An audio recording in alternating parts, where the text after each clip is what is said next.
बिहार में शिक्षकों की कमी का खामियाजा बच्चों को भुगतना पड़ता है। उनकी पढ़ाई बाधित होती है। ऐसे में सोचिए, अगर गुरुजी को विद्यार्थियों को पढ़ाने के अलावा भी कई और काम करने का जिम्मा दे दिया जाए तो बच्चों की पढ़ाई का क्या होगा। शिक्षकों के जिम्मे कामों की लंबी फेहरिस्त पहले से ही है, लेकिन के पाठक के आदेश के बाद शिक्षकों की खटिया खड़ी हो गई है।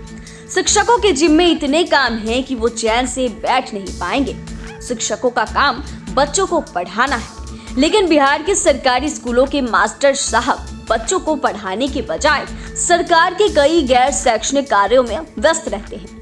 कभी मास्टर साहब खुले में शौच करने वालों की निगरानी करते हैं तो कभी शौचालय की गिनती करते हैं। शिक्षकों के जिम्मे पढ़ाई के अलावा भी ऐसे कई काम हैं जिसे अगर वे करने बैठे तो छात्रों की पढ़ाई पर उसका असर, या यूं कहें कि प्रतिकूल असर पड़ना तय है। शिक्षा विभाग की ओर से शिक्षकों को नए आदेश मिलते रहते हैं। वोटिंग के कार्यों को संपन्न कराने से लेकर शराब पकड़ने के लिए शिक्षकों की ड्यूटी लगाई जाती है। वहीं शिक्षा विभाग ने उन्हें बोरा और कबाड़ बेचने का भी काम दे दिया है। शिक्षकों को चुनाव से पहले बीएलओ का कार्य करना और मतदाता सूची तैयार करना होता है।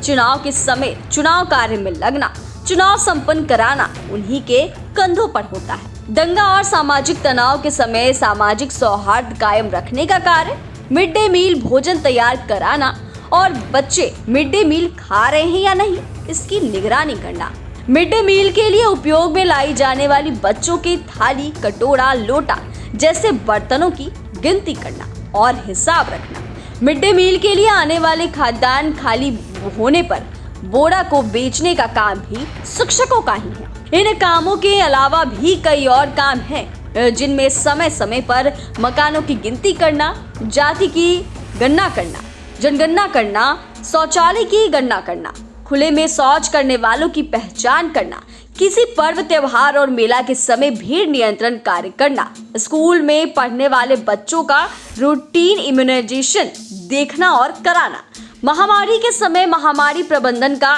कार्य करना। उदाहरण के तौर पर कोरोना के समय कोरोना किट घूम घूम कर बांटना, बाढ़ और अन्य प्राकृतिक आपदाओं के समय आपदा प्रबंधन का कार्य करना और स्कूल में बच्चों को पढ़ाना है। इतने सारे कार्यों में हमने शिक्षकों को बच्चों को पढ़ाने का कार्य सबसे आखिरी में लिखा है, क्योंकि ऊपर के जितने भी गैर शैक्षणिक कार्य हैं उसे करने का जब भी सरकार का निर्देश जारी होता है तो बच्चों को पढ़ाने का कार्य शिक्षकों की प्राथमिकता से बाहर हो जाता है। पिछले कुछ समय से शिक्षा विभाग के अपर मुख्य सचिव के पाठक स्कूलों में पहुंचकर शिक्षकों की क्लास लगाते दिख रहे हैं। कई तरह के फरमान भी जारी किए गए हैं। शिक्षकों के पढ़ाने के समय खड़ा रहना, पढ़ाते समय मोबाइल का इस्तेमाल वर्जित, ससमय स्कूल आना जैसे आदेश दिए गए हैं।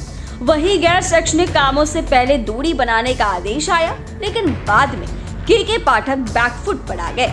ऐसे में सवाल यह उठता है कि क्या इतनी सख्ती से बिहार की शिक्षा व्यवस्था में कोई सुधार होगा?